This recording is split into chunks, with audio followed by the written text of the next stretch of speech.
हरतालिका तीज का पूजन व्रत कुंवारी कन्या कर सकती है, शादी होने के बाद भी नारी कर सकती है। अंतिम अवस्था तक प्राण छूटे तब तक हरतालिका तीज का व्रत नहीं छोड़ना चाहिए। एक व्रत हमेशा याद रखो, एक एकादशी और एक हरतालिका। हाँ, इतना जरूर है, ज्यादा शरीर बेकार हो गया, बुढ़ापा आ गया, शरीर नहीं साथ दे रहा, तो कुछ फल खा लो, कुछ चाय दूध जूस आप लेकर कर लो। इतना भी नहीं बने, शरीर बहुत ही बेकार हो गया, तो आप एक समय फल का फलहार धारण कर लो, ठीक है। पर हरतालिका व्रत करने वाली माताएं भले उद्यापन कर दे तो उस व्रत को थोड़ा हल्का कर लो। उद्यापन करा मतलब तुमने व्रत को हल्का कर लिया, थोड़ा हल्का कर सकते।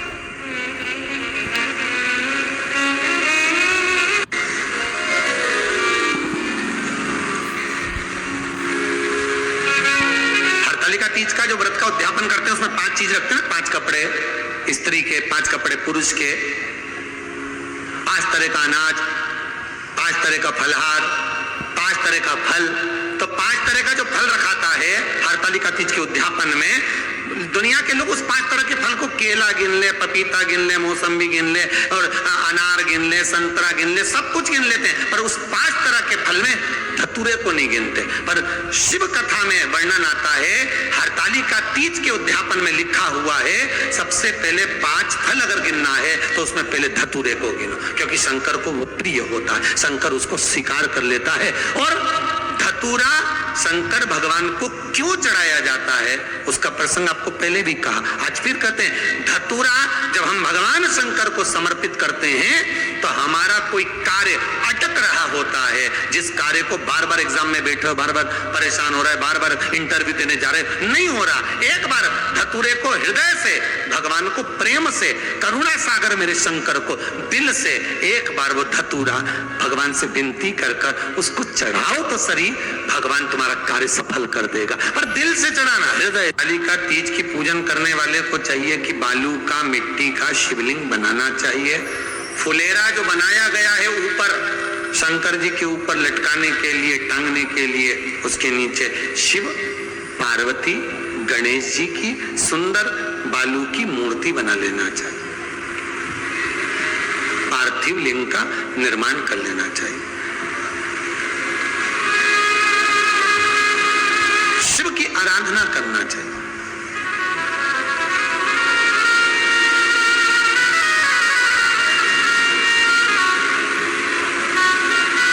जो फल आपके पास में हो शंकर को समर्पित करना चाहिए, पूजन करना चाहिए, आराधना करो। सबसे पहली पूजन हरतालिका तीज की प्रदोष काल के अंतर्गत हो जाना चाहिए, शाम के समय पर। प्रयास करा करो प्रदोष काल के समय पर पहली पूजन हो जाए तो ज्यादा अच्छा।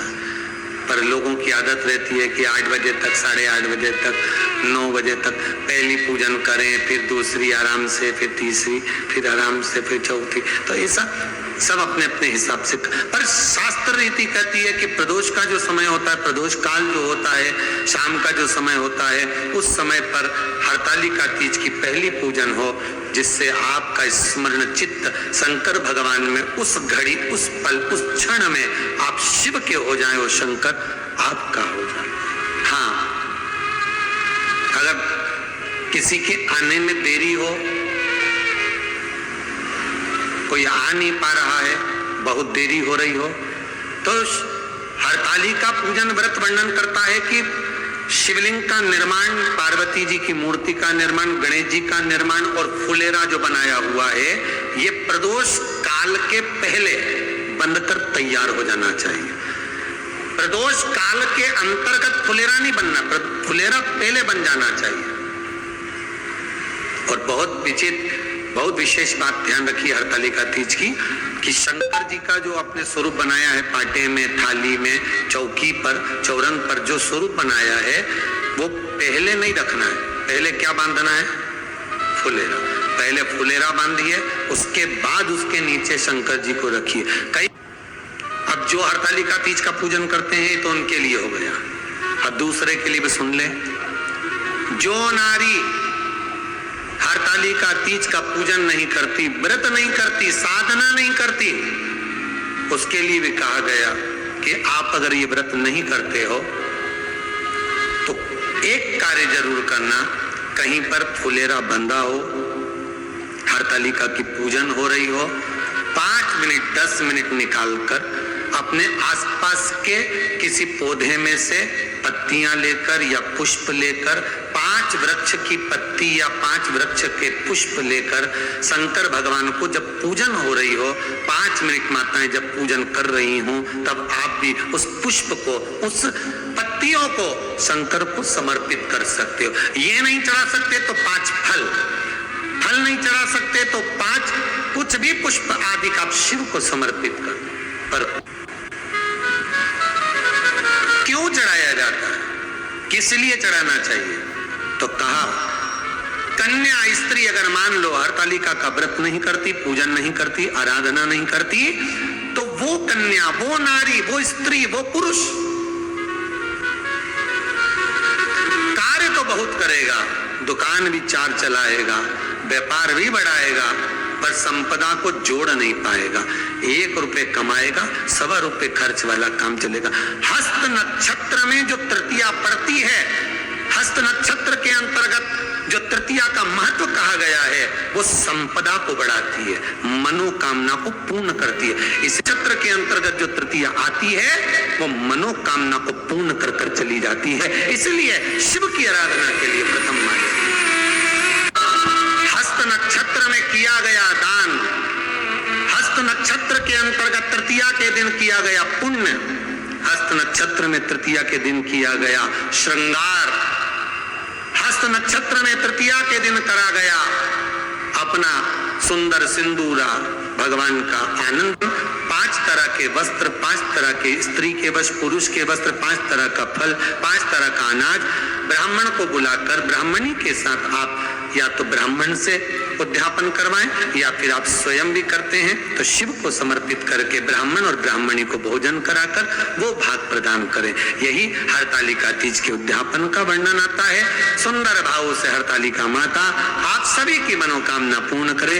हर हर महादेव। पूर्व में ले चुकी हैं ब्रह्माणी,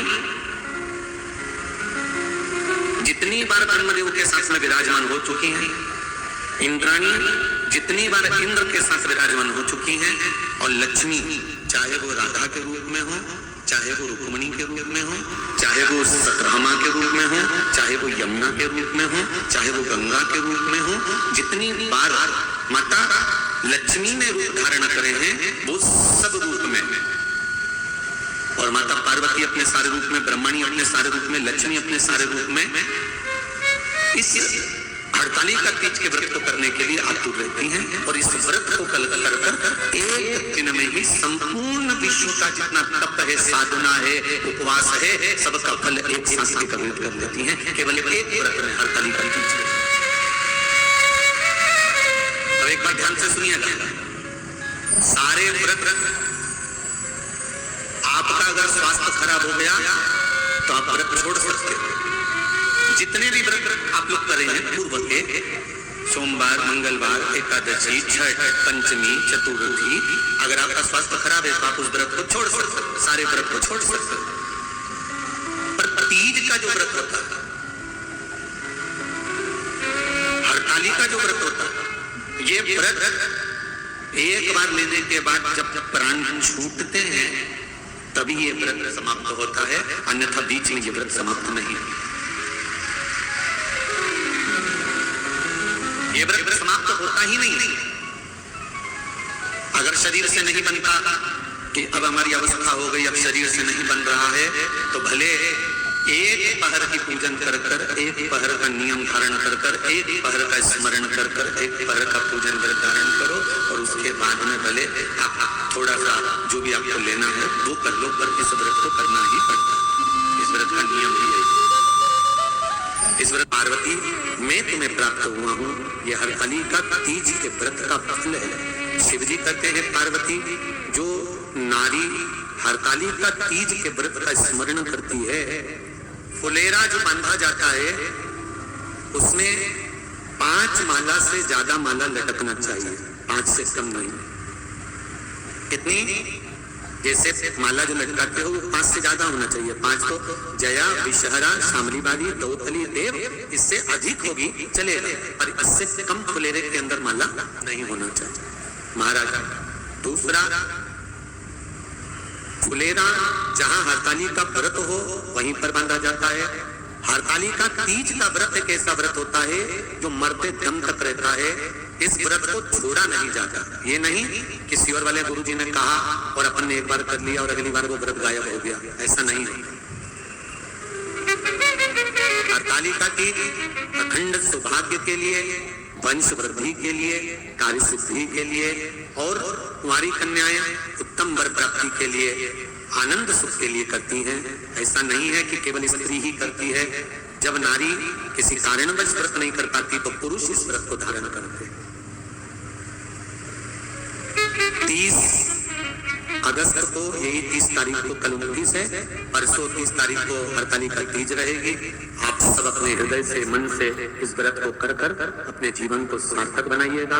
जो करते हैं, कितने लोग करते हो जरा हाथ उठाइए हरताली का तीज। कितने सारे करते हो? अरे बाबा कर लो, प्रणाम प्रणाम, आपको बहुत बहुत नमन करता हूं, बहुत बहुत सब। फुलेरा बांधते हो? नहीं। अब की बात बांधना। मंदिर में करते हो तो मंदिर में, घर में करते हो तो घर में।